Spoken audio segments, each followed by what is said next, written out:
عزیز طلبہ و طالبات، Farooq foundation on line school کے ذریعے یکساں نصاب کے مطابق تعلیم حاصل کریں۔ اگر ہماری ویڈیوز پسند آئیں تو چینل کو سبسکرائب کریں اور دوستوں کے ساتھ شیئر کریں اور بیل آئیکن کو لازمی دبائیں تاکہ آئندہ آنے والی تعلیمی ویڈیوز آپ حاصل کر سکیں۔ السلام علیکم بچوں، امید ہے آپ سب خیریت سے ہوں گے۔ بچوں، آن لائن اسکول سے آپ مکمل تعلیم حاصل کر کے بورڈ کا امتحان برائے جماعت نہم اور دہم بہتر طور پر پاس کر سکتے ہیں۔ آپ اپنی عمر اور تعلیم کے مطابق مزید تعلیم حاصل کریں۔ والدین سے فون یا کمپیوٹر پر ہماری ویڈیوز کے ذریعے تعلیم حاصل کرنے کی درخواست کریں۔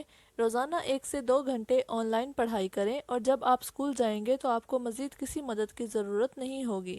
اس طرح پڑھائی کر کے اپنا وقت اور والدین کے اخراجات میں بچت کر سکتے ہیں۔ آن لائن اسکول کی کوئی فیس نہیں ہے، آپ زوم پر بھی کلاسز کا فائدہ اٹھا سکیں گے۔ ہر مضمون کی مکمل تعلیمی ویڈیوز موجود ہیں۔ السلام علیکم عزیز طلبہ، امید کرتی ہوں سب خیریت سے ہوں گے اور اپنا بہت خیال بھی رکھ رہے ہوں گے۔ تو بیٹا آج کا ہمارا سبق ہے زندگی کا مقصد اوروں کے کام آنا۔ مطلب یہ کہ ہم نے صرف اپنے لیے زندگی نہیں جینی ہے، جو زندگی ہمیں ملی ہے اس سے ہم نے صرف اپنی خواہشات پوری نہیں کرنی، اپنی ضرورتیں پوری نہیں کرنی، اپنے آپ کو ہی جو ہے وہ سہولتیں ہم نہیں پہنچانی، اپنا ہی خیال نہیں رکھنا، بلکہ ہم نے دوسروں کا خیال بھی رکھنا ہے، دوسروں کی مشکلات سے ان کو نکالنا ہے، ان کی تکالیف کو دور کرنا ہے اور ان کے لیے آسانیاں بانٹنی ہیں۔ تو چلتے ہیں سبق کی طرف۔ جی بیٹا، آج کے سبق کا عنوان ہے زندگی کا مقصد اوروں کے کام آنا۔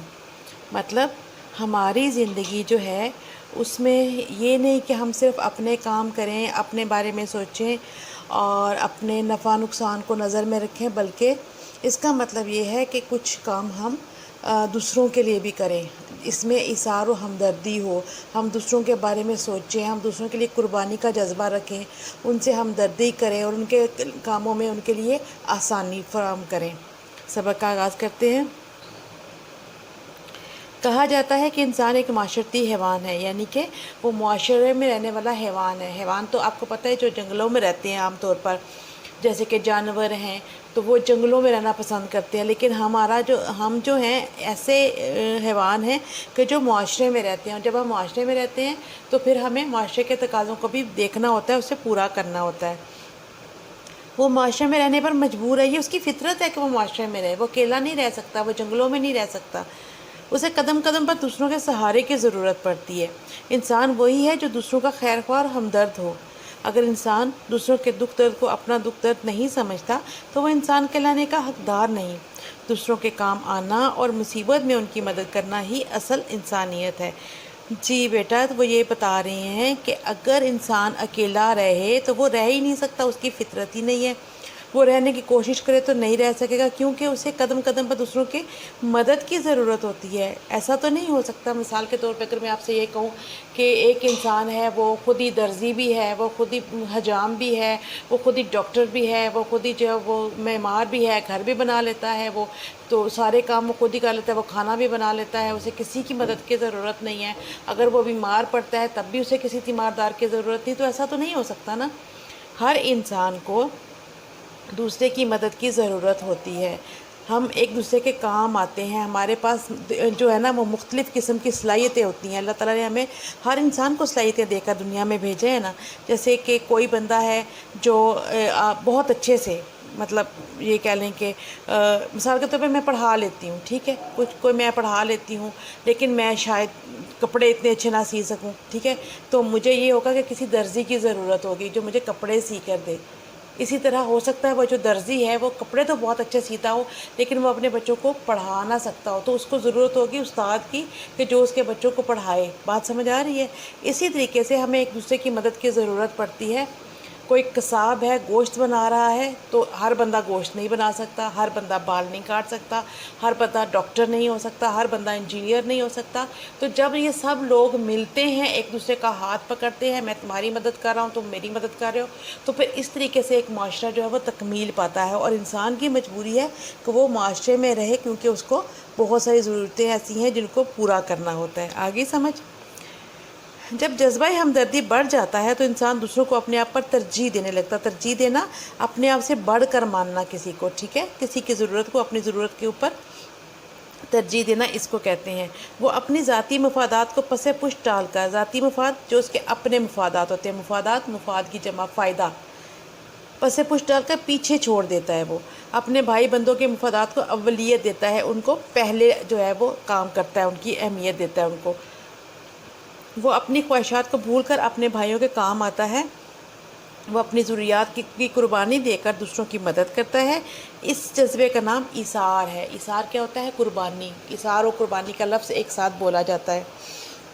اس کا مطلب یہ ہے کہ آپ نے اپنی ضرورت کو پیچھے چھوڑ دیا، کہا کہ چلو میں بعد میں کر لوں گا اور آپ کا کام میں پہلے کر دیتا ہوں، ٹھیک ہے، کیونکہ آپ کو شاید جلدی ہوگی یا شاید آپ کی ضرورت مجھ سے زیادہ اہم ہوگی۔ اسلام نے ہمیں ایثار کی تعلیم دی ہے۔ ہمارا مذہب اسلام ہمیں باقاعدہ طور پر ایثار کی قربانی کی تعلیم دیتا ہے اور ہم سے یہ چاہتا ہے کہ ہم دوسروں کے لیے قربانی دیں۔ قرآن مجید میں صحابہ کرام رضوان اللہ کے جذبہ ایثار کی تعریف ان لفظوں میں کی گئی ہے، ترجمہ ہے یہاں پر، اور ان کو اپنی جانوں پر مقدم رکھتے ہیں خواہ وہ خود بھی فاقے سے ہوں۔ یہاں پہ بتایا گیا ہے کہ وہ لوگ جو صحابہ کرام تھے، آپ صلی اللہ علیہ وآلہ وسلم کے صحابہ جو تھے، وہ اپنی جانوں سے مقدم رکھتے ہیں۔ مقدم ہوتا ہے پہلے، دوسروں کی ضرورت کو اپنے سے زیادہ مقدم رکھتے ہیں، پہلے رکھتے ہیں، خواہ وہ خود بھی فاقے سے ہوں، یعنی کہ اگر ان کو خود بھی بھوک لگی ہوئی ہے، انہوں نے کچھ نہیں کھایا ہوا، وہ فاقے سے ہیں اور ان کے پاس کھانے کے لیے کوئی چیز آ جاتی ہے، تو وہ کیا کریں گے کہ وہ اپنے بھائیوں کو پہلے دیں گے کہ یہ آپ کھا لو، ٹھیک ہے، میں بعد میں کھا لوں گا، اگر کچھ اور ملے گا تو میں وہ کھا لوں گا، اس طرح۔ اللہ تعالیٰ کے رسول حضرت محمد رسول اللہ خاتم النبیین صلی اللہ علیہ وآلہ وسلم نے فرمایا، مسلمان جسد واحد کی مانند ہے۔ اگر جسم کا ایک حصہ تکلیف میں مبتلا ہو تو پورا جسم بے چینی اور بے رامی میں مبتلا ہو جاتا ہے، اور یہ صحیح مسلم اور صحیح بخاری کی حدیث ہے۔ یہ بھی میں آپ کو بتا دوں کہ صحیح مسلم اور صحیح بخاری وہ ہماری کتابیں ہیں کہ جن کے اندر کوئی شک و شبہ نہیں ہے، وہاں پہ جو بھی احادیث تحریر ہے ہمارا ماننا ہے کہ وہ جو ہیں وہ بالکل صحیح ہیں، ان میں کوئی رد و بدل نہیں کی گئی، ٹھیک ہے۔ چلے سبق کی طرف چلتے ہیں۔ حدیث کا حوالہ دیا گیا ہے کہ آپ صلی اللہ علیہ وآلہ وسلم نے فرمایا کہ مسلمان جسد واحد ہوتا ہے نا ایک، ٹھیک ہے، تو جسد ہوتا ہے جسم، ایک جسم کی مانند ہے۔ جیسے کہ جسم کے کسی ایک حصے میں تکلیف ہو تو پورا جسم جو ہے وہ بے چینی اور بے آرامی جو ہے اس میں مبتلا ہوتا ہے اور تکلیف محسوس کرتا ہے۔ مثال کے طور پر اگر آپ کے سر میں درد ہو رہی ہو تو آپ کے چین نہیں آئے گا، آپ کو نیند نہیں آ رہی، آپ بے چین ہوگا پورا وجود آپ کا، جب تک کہ آپ سر درد کی دوا نہ لے لیں، جب تک کہ آپ کے سر درد کو سکون نہ آ جائے، اس وقت تک آپ بے چین رہیں گے۔ حجۃ الوداع کے موقع پر آپ صلی اللہ علیہ وآلہ وسلم نے ارشاد فرمایا، ہر مسلمان دوسرے مسلمان کا بھائی ہے۔ ایک حدیث پاک کے مطابق جو کسی مسلمان کی پریشانی دور کرتا ہے، اللہ تعالیٰ قیامت کے روز اس کی پریشانی دور کرے گا، ٹھیک ہے۔ یہاں پر دو احادیث بتائی گئی ہیں۔ ایک حجۃ الوداع کے موقع پر آپ صلی اللہ علیہ وسلم نے ارشاد فرمایا تھا، اور وہ کیا تھا کہ ہر مسلمان دوسرے مسلمان کا بھائی ہے۔ مطلب ایک مسلمان جو ہے وہ دوسرے مسلمان کا بھائی ہے، اور جس طرح ہم اپنے بہن بھائی کے دکھ درد کو محسوس کرتے ہیں، اسی طرح ہم مسلمان بھائی کے دکھ تکلیف کو بھی محسوس کرتے ہیں۔ اور پھر دوسری حدیث میں کہا کہ جب کوئی ایک مسلمان دوسرے مسلمان کی پریشانی دور کرتا ہے، جیسے کہ وہ کسی تکلیف میں ہے اور وہ اس تکلیف کو دور کر جاتا ہے، تو کیا ہوگا کہ اللہ تعالیٰ قیامت کے روز اس کی پریشانیوں کو دور کرے گا، ٹھیک ہے۔ کتنی بڑی بات ہے یہ، اور اس لیے ہمیں چاہیے کہ ہم اپنے مسلمان بہن بھائیوں کی پریشانیوں کو کم کرنے کی کوشش کریں۔ تاریخ اسلام کے اوراق ایثار و ہمدردی کی روشن مثالوں سے بھرے پڑے ہیں۔ کفار مکہ کے ظلم و ستم سے تنگ آ کر مسلمانوں نے مدینہ کی طرف ہجرت کی۔ ہجرت مدینہ کا واقعہ معلوم ہے نا سب بچوں کو؟ یہ تو بہت چھوٹی کلاس میں آپ نے پڑھ لیا ہوگا۔ مسلمانوں نے اپنے گھر بار، مال و دولت چھوڑ چھاڑ کر بے سر و سامانی کے عالم میں مدینہ کی سرزمین پر قدم رکھا۔ اہل مدینہ نے اپنے مہاجر بھائیوں کے ساتھ جو حسن سلوک کیا وہ قیامت تک یاد رکھا جائے گا۔ آپ صلی اللہ علیہ وآلہ وسلم نے ایک ایک مہاجر کو ایک ایک انصار کا بھائی بنا دیا۔ انصار مدینہ نے اس نئے رشتے کو خون کے رشتے سے بھی بڑھ کر نبھایا۔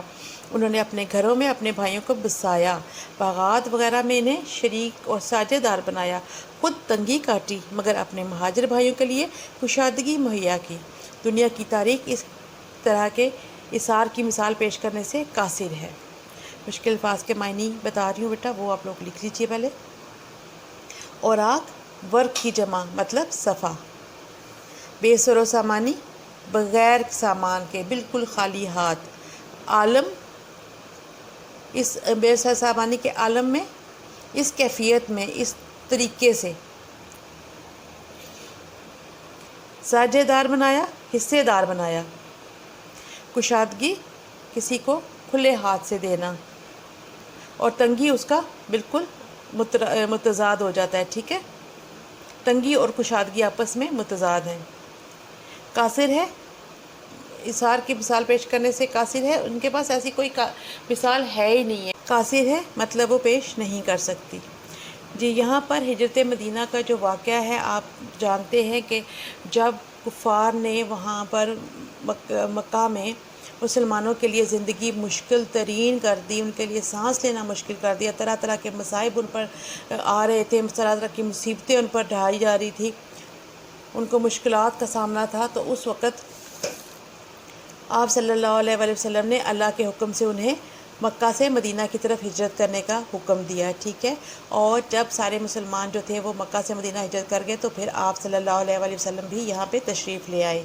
اور اس وقت صورتحال یہ تھی کہ جو مسلمان اپنا گھر بھر چھوڑ کر آئے تھے وہ بالکل خالی ہاتھ تھے. ان کے پاس زندگی گزارنے کے لیے، زندگی کا آغاز دوبارہ کرنے کے لیے کوئی نہ تو سرمایہ تھا اتنا، نہ ہی ان کے پاس وسائل تھے.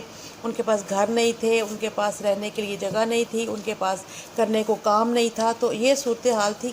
تو اس صورتحال میں آپ صلی اللہ علیہ وسلم نے ایک ایک انصار کو ایک ایک مہاجر کا بھائی بنا دیا. انصار کون تھے؟ جو لوگ وہاں پہ مدینے میں رہ رہے تھے. اور مہاجر کون تھے؟ جو مکہ سے ہجرت کر کے مدینہ آئے تھے. ٹھیک ہے، تو ایک مہاجر کو ایک انصار کا بھائی بنا دیا. اور انصار جو تھے انہوں نے اس رشتے کو اتنے دل سے قبول کیا کہ انہوں نے خون کے رشتوں کو بھی پیچھے چھوڑ دیا. ان سے بڑھ کر انہوں نے ان رشتوں کو نبھایا. انہوں نے اپنے گھروں میں ان کو بسایا، یعنی کہ اپنے گھروں میں رہنے کی جگہ دی ان کو. اب وہ جو باغات وغیرہ تھے، ان کی جو فصلیں تھیں، اس میں ان کو ساجھے دار بنایا، ان کو حصے دار بنا دیا کہ یہ حصہ تمہارا ہے اس باغ میں سے یا اس فصل میں سے. خود مشکل میں آ گئے، تنگی کاٹی، ان کا ہاتھ تنگ بھی ہوا، مگر انہوں نے اپنے مہاجر بھائی جو تھے ان کے لیے آسانی کی. اور دنیا کی تاریخ میں ایسی اثار و قربانی کی کوئی مثال ہمیں اور نہیں ملتی. اگلے پیراگراف پہ آ جائیے. اسی طرح اثار کی ایک اور درخشندہ مثال دیکھیں. یرموک کا میدان میں لڑائی جاری ہے. ایک شخص زخمیوں کو پانی پلانے کی خدمت پر مامور ہے. ایک طرف سے اس کے کان میں آواز آتی ہے، پانی. وہ آواز کی سمت بڑھتا ہے، مشکیزے سے پانی کا پیالہ بھرتا ہے اور اپنے زخمی بھائی کو پیش کرتا ہے. وہ پانی کا پیالہ پکڑنے کے بالکل قریب ہے کہ ایک اور زخمی کی آواز آتی ہے، پانی. پہلا زخمی یہ کہہ کر پانی پینے سے انکار کر دیتا ہے کہ پہلے میرے اس بھائی کو پانی پلاؤ، اس کی پیاس کی شدت مجھ سے زیادہ ہو سکتی ہے. پانی پلانے والا مشکیزہ اٹھائے پانی کا پیالہ ہاتھ میں تھامے دوسرے زخمی کے پاس آتا ہے. وہ اس کو پانی پیش کرنے ہی والا ہوتا ہے کہ ایک تیسرے زخمی کی آواز آتی ہے، پانی. دوسرا زخمی بھی پانی پینے سے انکار کر دیتا ہے اور پانی پلانے والے سے عرض کرتا ہے کہ پہلے اس زخمی کو پیش کیا جائے. پانی پلانے والا تیزی سے تیسرے زخمی کا رخ کرتا ہے، مگر اس کے پہنچنے سے پہلے ہی وہ شہادت پا چکا ہوتا ہے. پانی پلانے والا پلٹتا ہے، دوسرے زخمی کے پاس آتا ہے، مگر اس کی روح بھی پرواز کر چکی ہوتی ہے. اب وہ پہلے زخمی کی طرف آتا ہے، مگر وہ بھی شہید ہو چکا ہوتا ہے. یوں تینوں مسلمان زخمیوں نے اپنی جانیں دے دیں، لیکن اپنی پیاس پر اپنے بھائی کی پیاس کو ترجیح دی. اس سے بڑھ کر اثار کا اعلیٰ نمونہ اور کیا ہو سکتا ہے. جی یہاں پر جنگ یرموک کا پورا ایک واقعہ لکھا گیا ہے کہ جب جنگ جاری تھی تو آپ کو پتہ ہے بیٹا کہ جنگوں میں پھر جو ہے وہ زخمی بھی ہوتے ہیں، شہید بھی ہوتے ہیں. تو یہاں پر 3 زخمی تھے، میدان سے ان کو ایک سائڈ پہ کر دیا گیا تھا کہ کیونکہ وہ زخمی تھے، وہ لڑ تو نہیں سکتے تھے نا، تو ان کو سائڈ پہ کر دیا گیا تھا. تو وہاں پر کسی شخص کی یہ ذمہ داری لگی ہوئی تھی کہ وہ مشکیزے سے پانی جو ہے نا وہ بھر بھر کے سب کو پلائے.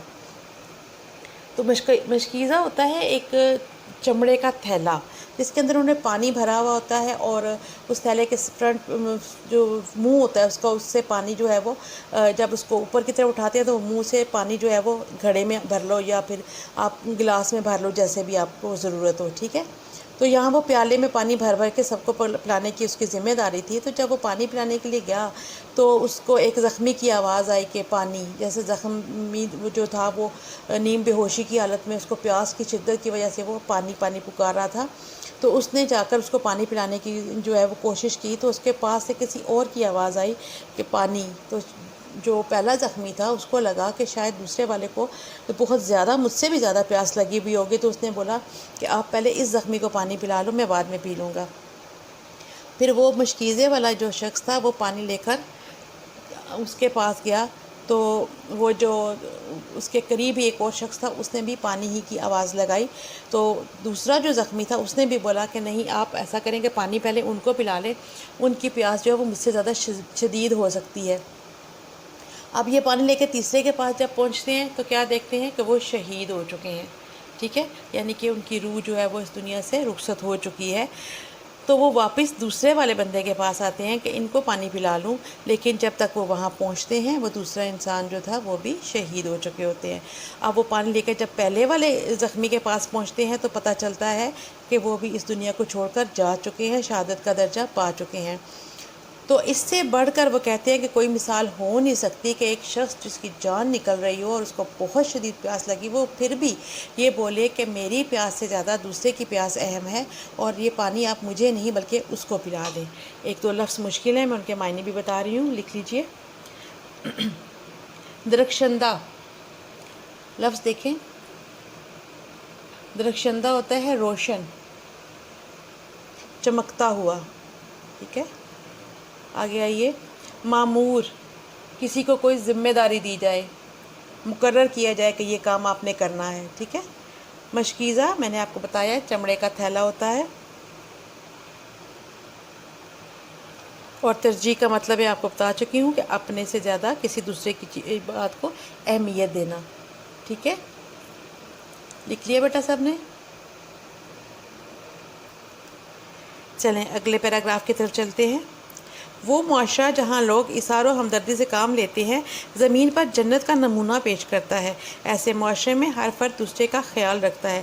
ایسا معاشرہ قوت اور جگانگت کی ایک بہترین مثال ہوتا ہے۔ اسلام ایسا ہی معاشرہ چاہتا ہے۔ صفحہ الٹ لیجئے۔ جہاں لوگ مشکل وقت میں اپنے پڑوسیوں اور ارد گرد رہنے والوں کی خبر گیری کریں اور ان کے دکھ درد بانٹیں۔ خود غرضی ایثار کی دشمن ہے۔ اپنے لیے تو حیوان بھی جیتے ہیں۔ انسان بہترین مخلوق ہے، اس کی زندگی کے مقاصد میں انسانیت کی فلاح و بہبود کے لیے کام کرنا ہے۔ جی وہ یہ کہہ رہے ہیں کہ وہ معاشرہ، ایسا معاشرہ کہ جہاں پر لوگ اثار و ہمدردی سے کام لیتے ہیں، ایک دوسرے کا خیال رکھتے ہیں، ایک دوسرے کی ضرورتوں کا خیال رکھتے ہیں، ان کی دکھ تکلیف میں شامل ہوتے ہیں، وہ جو معاشرہ ہوتا ہے وہ زمین پر جنت کا نمونہ پیش کرتا ہے۔ مطلب اس سے اچھی، اس سے خوبصورت جگہ کوئی ہو ہی نہیں سکتی۔ ایسے معاشرے میں ہر فرد دوسرے کا خیال رکھتا ہے۔ ایسا معاشرہ اخوت اور یگانگت کی بہترین مثال ہوتا ہے۔ اخوت ہوتا ہے بھائی چارہ، لکھیے، اخوت بھائی چارہ، اور یگانگت ہم آہنگی، ایک جیسا اتحاد، اتفاق، ایک دوسرے کا خیال رکھنا، یہ ساری چیزیں اس کے اندر آئیں گی۔ اسلام جو ہے اس کی جو مین مقصد ہے وہ بھی ایسا ہی معاشرہ تعمیر کرنا ہے۔ اسلام یہ چاہتا ہے کہ اگر ہم اسلام کے اصولوں پر عمل کریں بیٹا تو ہم ایسا ہی معاشرہ بنائیں گے، کیونکہ اسلام ایسا ہی معاشرہ چاہتا ہے۔ ایسا معاشرہ ہمارا دین نہیں چاہتا کہ جہاں پر لوگ ایک دوسرے سے الجھ رہے ہوں، جہاں پہ جھگڑے ہو رہے ہوں، فساد ہو رہے ہوں، اور لوگ جو ہیں وہ ایک جو ہے خود غرضی میں مبتلا ہوں، صرف اپنی زندگی کو بہتر بنائیں، دوسروں کو بارے میں سوچیں ہی نہ۔ ایسا معاشرہ اسلام کو پسند نہیں ہے۔ اسلام کا مطمع نظر ایسا معاشرہ نہیں ہے بیٹا۔ اپنے لیے تو حیوان بھی جیتے ہیں، حیوان کا تو یہی کام ہے، وہ اپنے لیے جیتا ہے، اپنے لیے اس کو یہ ہوتا ہے کہ اب مجھے بھوک لگی ہے تو میں چھین جھپٹ کے بھی کھا لوں دوسرے سے، ٹھیک ہے۔ لیکن جو انسان ہے وہ تو بہترین مخلوق ہے، اشرف المخلوقات ہے۔ اس کا کیا کام ہے؟ اس کی زندگی کا مقصد یہ ہے کہ وہ انسانیت کی فلاح و بہبود کے لیے کام کرے، مطلب دوسروں کے لیے بھی کام کرے، اس کے لیے بھی سوچے کہ یہ اگر میرے پاس یہ چیز ہے تو میں دوسروں کو کیسے یہ آسانیاں وہاں پہنچا سکتا ہوں، ٹھیک ہے۔ آخری پیراگراف دیکھیے، یہاں پہ کچھ اور واقعات ہیں جو حال ہی میں پیش آئے ہیں، اور ان میں بھی کیسے اثار و قربانی نے اپنا جو ہے وہ کمال دکھایا ہم دیکھتے ہیں۔ چلیے بیٹا، بعض اوقات کسی ملک و قوم کو کسی ناگہانی آفت کا سامنا کرنا پڑتا ہے۔ 8 اکتوبر 2005 کو پاکستان کو ایسے ہی ایک ناگہانی آفت سے دوچار ہونا پڑا۔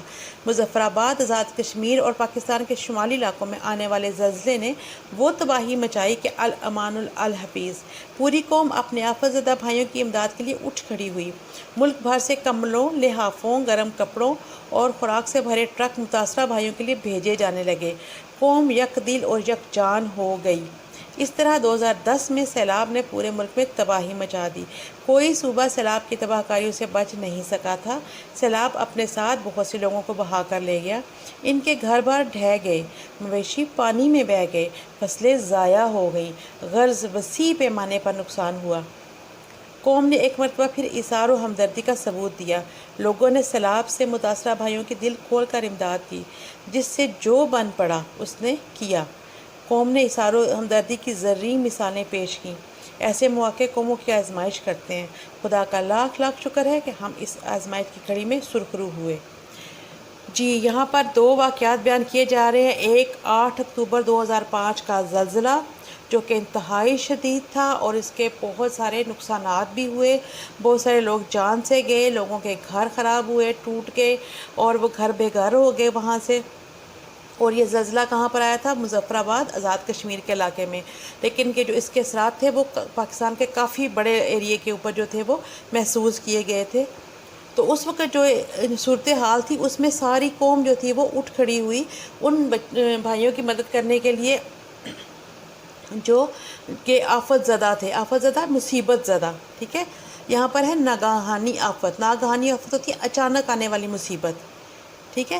جب کسی قوم کے اوپر کوئی ناگہانی آفت آتی ہے، یعنی کہ اچانک سے کوئی مصیبت ٹوٹ پڑتی ہے جس کے بارے میں کسی کو اندازہ ہی نہیں ہوتا، جیسے کہ آتش فشاں پہاڑ کا پھٹ پڑنا، زلزلے کا آ جانا، سیلاب کا آ جانا، ٹھیک ہے، تو پھر کیا ہوتا ہے کہ اس وقت یہ صورتحال ہو جاتی ہے کہ جو مسلمان بھائی ہوتے ہیں وہ اٹھ کے کھڑے ہو جاتے ہیں اور ان کے ساتھ جو ہے وہ اس بات کے اوپر تیار ہوتے ہیں کہ کس طریقے سے اس کو صحیح کرنا چاہیے۔ وہ بتا رہے ہیں کہ بعض اوقات ایسا ہوتا ہے کہ کسی قوم کے اوپر، کسی ملک کے اوپر جو ہے وہ ناگہانی آفت آ جاتی ہے، اچانک ٹوٹ پڑنے والی آفت، جس کے بارے میں کسی کے وہم و گمان میں بھی نہیں ہوتا، کسی نے کچھ سوچا نہیں ہوتا، کچھ پلان نہیں کیا ہوتا کہ ایسا ہوگا تو ہم کیا کریں گے، اور اچانک وہ ایسا ہو جاتا ہے۔ تو وہ کب ہوا کہ جب 8 اکتوبر 2005 کو پاکستان میں ایک شدید نوعیت کا زلزلہ آیا۔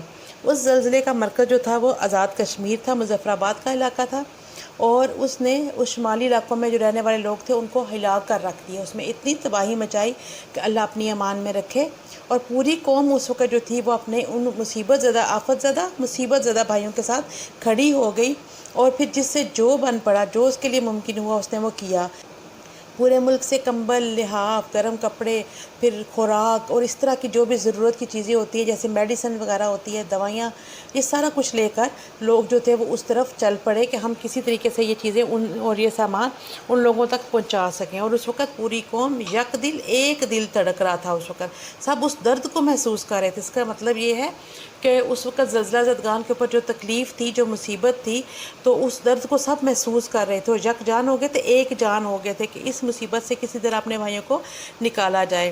اور اسی طرح جب 2010 میں سیلاب نے پورے ملک میں تباہی مچائی تو کیا ہوا کہ پھر لوگ جو تھے وہ اکٹھے ہو گئے ان لوگوں کے لیے کہ جن کے گھر بار ڈھہ گئے تھے، گر گئے تھے، ان کے گھر بار گر گئے تھے سیلاب کی وجہ سے۔ ان کے جو مویشی تھے، جو جانور تھے، آپ کو پتہ ہے کہ گاؤں میں رہنے والے لوگ جو ہوتے ہیں ان کے لیے ان کے جانور بہت زیادہ اہمیت رکھتے ہوتے، ان کی فصلیں ضائع ہو گئی، کھڑی فصلیں، تیار فصلیں جو تھی وہ پانی میں بہہ گئی، تباہ و برباد ہو گئی، اور ان کا بہت سارا نقصان ہو گیا۔ اور ہوا کیا کہ وسیع پیمانے پر نقصان ہوا، یعنی کہ بہت بڑا نقصان ہوا۔ اس وقت پھر قوم نے اپنے جذبہ ایثار اور ہمدردی کا ثبوت دیا اور جس طرح سے بھی ہو سکا ان بھائیوں کی مدد کی، ان کو اس مصیبت سے نکالا۔ اور اس وقت آپ کو پتہ ہے کہ جب ہمارے جو عام افراد ہوتے ہیں ان کے ساتھ ساتھ ہمارے افواج جو ہیں وہ بھی شامل ہو جاتی ہیں ان کاموں میں، اور اس کام کو کیونکہ ان کی پراپر ایک تربیت ہوئی بھی ہوتی ہے نا بیٹا، کہ انہوں نے سیلاب والے لوگوں کو کس طریقے سے سیلاب سے نکالنا ہے، تیراکی کیسے کرنی ہے، ان کو کیسے مدد جو ہے وہاں پہ پہنچانی ہے، تو وہ جو فوج پاکستان ہوتی ہے وہ بھی شامل ہو جاتی ہیں اور جو عام عوام ہوتی ہے وہ بھی شامل ہو جاتی ہے. تو پھر یہ ہوتا ہے کہ یہ دونوں سب لوگ مل کر ان لوگوں کی مدد کرتے ہیں. لوگوں نے سیلاب سے متاثرہ بھائیوں کی دل کھول کر مدد کی، اپنے روپے پیسے سے ان کی بہت زیادہ مدد کی، اور پھر جس سے جو بن پڑا، جس سے جو ممکن ہوا اس نے کیا. قوم نے اثار و ہمدردی کی زرعی ہوتا ہے سنہری مثالیں پیش کیں، جن کی جو ہے نا مثال دے سکتے ہیں کہ دیکھو ہم نے یہ کیسا کیا. ایسے مواقع قوم کی آزمائش کرتے ہیں، اور ایسے جب مواقع آ جاتے ہیں کسی قوم کے اوپر تو وہ ایک طرح سے ان کی آزمائش ہوتی ہے کہ وہ آزمائش میں کیسے پورا اتریں گے. اور اللہ کا لاکھ لاکھ شکر ہے کہ ہم آزمائش کی اس گھڑی میں سرخ رو ہوئے، کامیاب ہوئے. سبق ہمارا ختم ہو جاتا ہے یہاں پر، اور مشق کی طرف چلتے ہیں. انسان ایک معاشرتی حیوان ہے، اس جملے کی وضاحت کریں. جی یہ ہم نے سبق کے آغاز میں ہی یہ جملہ دیکھا تھا کہ معاشرتی حیوان ہے، اور اس کو میں نے آپ کو بڑی تفصیل سے بتایا کہ وہ معاشرتی حیوان کیوں ہے، کیونکہ اسے ایک دوسرے کی مدد کی ضرورت پڑتی ہے، وہ اکیلا نہیں رہ سکتا. اس بات کو آپ نے مناسب الفاظ میں جواب بنا کر لکھنا ہے. اصل انسانیت کیا ہے؟ اصل انسانیت دوسروں کے لیے جینا ہے، دوسروں کے کام آنا ہے. اثار کا کیا مطلب ہے؟ اثار کا مطلب قربانی ہے. اثار کے جذبے کے کیا تقاضے ہیں؟ اثار کے جذبے کے تقاضے یہ ہیں بیٹا کہ ہم اپنی ہی طرف نہ دیکھتے جائیں، بلکہ ہم دوسروں کی ضروریات، ان کی مشکلات، ان کے مسائل کو بھی دیکھیں اور انہیں حل کرنے کی کوشش کریں، بلکہ اپنی ضرورتوں کے اوپر دوسروں کی ضرورتوں کو ترجیح دیں. مسلمان جسد واحد کی طرح، اس کا کیا مطلب ہے؟ اس کا مطلب ہے کہ اگر ایک مسلمان مصیبت میں ہوتا ہے تو دوسرا بھی اس درد کو محسوس کرتا ہے. جیسے کہ ایک جسم میں اگر کسی ایک عضو کو تکلیف ہوتی ہے تو پورا جسم اس درد کو محسوس کرتا ہے. ناگہانی آفات سے کیا مراد ہے؟ ایسی آفات، ایسی مصیبتیں جن کے بارے میں ہمیں معلوم نہ ہو اور اچانک سے آ جائیں. انصار مدینہ نے اثار کا کیا ثبوت دیا؟ یہ والی بات آپ نے یہ تھوڑی مفصل ہو جائے گی، یہاں سے پڑھیے اور اپنے الفاظ میں آپ اپنی کاپی کے صفحے کے اوپر لکھیے، ٹھیک ہے؟ لیکن وہی پیراگراف فارم میں لکھیے گا، پوائنٹ وائز مت کیجیے گا. اچھا جی، سوال نمبر 2 ہے، درست جواب پر ٹک کا نشان لگائیے. انسان ایک حیوان ہے معاشرتی. مسلمانوں کے مثال ایسی ہے جیسے ایک جسد واحد. اصل انسانیت ہے خدمت کرنا. زخمیوں کو پانی پلانے والا واقعہ رونما ہوا جنگ یرموک میں. پاکستان کو شدید ترین زلزلے نے ہلا دیا 8 اکتوبر 2005 میں.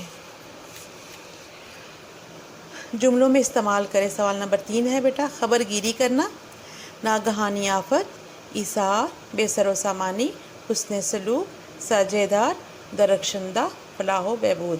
ان سارے الفاظ کے معنی میں آپ کو بتا چکی ہوں. اب ان معنی کو دماغ میں رکھتے ہوئے آپ نے بامعنی جملے بنانے ہیں، ٹھیک ہے؟ ان الفاظ کے متضاد لکھیں. ہاں جی، انسان، حیوان، نقصان، فائدہ، خود غرضی، بے غرضی، تنگی، کشادگی، انکار، اقرار. واحد کی جمع اور جمع کے واحد الفاظ لکھیں. مفادات، مفاد، صحابہ، صحابی، تکلیف، تکالیف، جسم، اجسام، اوراق، ورک، مہاجر، مہاجرین، آفت، آفات، مواقع، موقع. اعراب کی مدد سے تلفظ واضح کریں. سوال نمبر 6 ہے یہ، اخوت. اب بھی پینسل پکڑیں اور لکھتے چلے جائیں. زیر زبر اب بھی لگا لیں بیٹا میرے ساتھ ساتھ جب میں بول رہی ہوں. اب بھی زیر زبر آپ کتاب کے اوپر ہی لکھا لیں اور پھر اس کے بعد وہ کاپی کے اوپر جو ہے نا اس کو منتقل کر لیجیے گا. یہ گانگت، اصل، جسد، مہاجر، سمت، ٹھیک ہے؟ 7واں سوال ہے، جنگ یرموک کا واقعہ آپ نے پڑھا ہے، اسے ایک کہانی کی صورت میں اپنے الفاظ میں دوبارہ لکھیں. جی بیٹا، یہ جو واقعہ ہم نے پڑھا جنگ یرموک والا یہاں پر تھا، ٹھیک ہے؟ آپ نے یہ سارا واقعہ ہے جو ہے وہ آپ نے کاپی کے اوپر لکھنا ہے، اور اس طرح جیسے کہ آپ ایک کہانی لکھ رہے ہوں، ٹھیک ہے؟ یہ آپ کی تھوڑا سا تخلیقی کام ہو جائے گا، اور جب یہ آپ لکھ چکیں گے تو آپ نے اپنے گھر کے کسی بڑے کو ضرور چیک کروانا ہے، ٹھیک ہے؟ سوال نمبر 8 ہے، اس سبق میں آپ نے معمور کا لفظ پڑھا ہے، اس سے ملتا جلتا ایک اور لفظ ہے معمور. ان دونوں لفظوں کے معنی لغت میں دیکھیں اور دونوں کو جملوں میں اس طرح استعمال کریں کہ ان کا مفہوم واضح ہو جائے. یہ بھی آپ کو ایک کام دیا گیا ہے اور اس کے لیے آپ کو لغت استعمال کرنی پڑے گی. لغت کھولیے اور دیکھیے کہ مامور، اس والے مامور کا کیا مطلب ہے اور اس والے مامور کا کیا مطلب ہے. ٹھیک ہے، اور پھر ان کے مطلب کے حساب سے ان کو جملوں میں آپ نے استعمال کرنا ہے. سوال نمبر 9 ہے، اس سبق میں آپ نے سیلاب زدہ اور آفت زدہ کے لفظ پڑھے ہیں. زدہ کے معنی ہوتے ہیں مارا ہوا. یوں سیلاب زدہ کے معنی ہے سیلاب کا مارا ہوا. آپ اس طرح کے ان الفاظ کے معنی اپنی کاپیوں میں لکھیں. اب انہوں نے آپ کو کچھ الفاظ دیے ہیں اور ان کا معنی آپ نے اپنی کاپی میں لکھنا ہے. جیسے کہ آپ کو انہوں نے بتا دیا کہ سیلاب زدہ کا مطلب ہے سیلاب کا مارا ہوا، تو قحط زدہ کون ہوگا؟ قحط کا مارا ہوا. ٹھیک ہے، آفت زدہ آفت کا مارا ہوا. اسی طرح غم زدہ اور مصیبت زدہ، آپ نے ان سب کے الفاظ کے معنی جو ہیں وہ اپنی کاپی میں لکھ لینے ہیں.